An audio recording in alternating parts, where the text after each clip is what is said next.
তাজমহল তৈরি হয় ভালোবাসার স্মৃতিচিহ্ন হিসেবে, একজন সম্রাটের হৃদয় ভাঙা ভালোবাসা থেকে। তাজমহলের নির্মাণ শুরু হয় ১৬৩২ সালে সম্রাটের আদেশে। প্রায় ২০,০০০ শ্রমিক, শিল্পী আর কারিগর মিলে নির্মাণ করেন এই অপূর্ব সৌধটি। তাজমহল তৈরি হয়েছিল সাদা মার্বেল দিয়ে, যা আনা হয়েছিল রাজস্থানের মকরানা থেকে। মার্বেল কাটার জন্য ব্যবহৃত হতো লোহার হাতুড়ি ও খাঁজকাটা যন্ত্রপাতি। তাজমহলের প্রধান স্থপতি ছিলেন পারস্যের উদ্ভাবনী ধারার একজন শিল্পী। মূল গম্বুজটি বিশাল এক পাথরের কাঠামো, যার ওজন প্রায় ১২,০০০ টন। এই নির্মাণে ব্যবহৃত হয়েছিল ১,০০০টি হাতি ভার বহনের কাজে। তাজমহলের নকশায় ছিল পারস্য, তুর্কি আর ভারতীয় স্থাপত্যের মিশ্রণ। পানির উপর ভাসমান মনে হয়, কারণ ভেতরে রয়েছে এক বিস্ময়কর ভিত্তি কাঠামো। তাজমহলের ৪টি মিনার কিছুটা ঝুঁকে বানানো হয়েছিল ভূমিকম্পের ধস ঠেকাতে।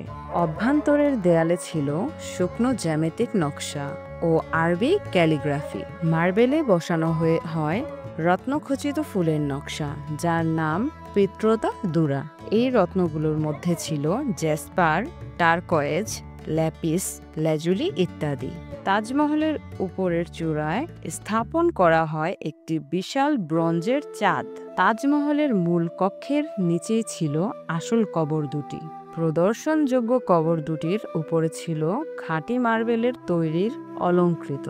মর্যাদা বৃদ্ধির জন্য কক্ষটিকে ঘিরে দেওয়া হয় ঝর্ণার মতো দেখতে মার্বেলের জালির বেড়া। তাজমহলের সামনে নির্মিত হয় চারদিকে বাগান ঘেরা এক সমান্তরাল পথ। এই বাগানে ছিল পানি চলাচলের সুপরিকল্পিত ব্যবস্থা ও প্রতিফলনের খাল। বাগানের মাঝখানে ছিল একটি প্রতিফলন পুকুর, যেখানে তাজমহল প্রতিবিম্বিত হতো।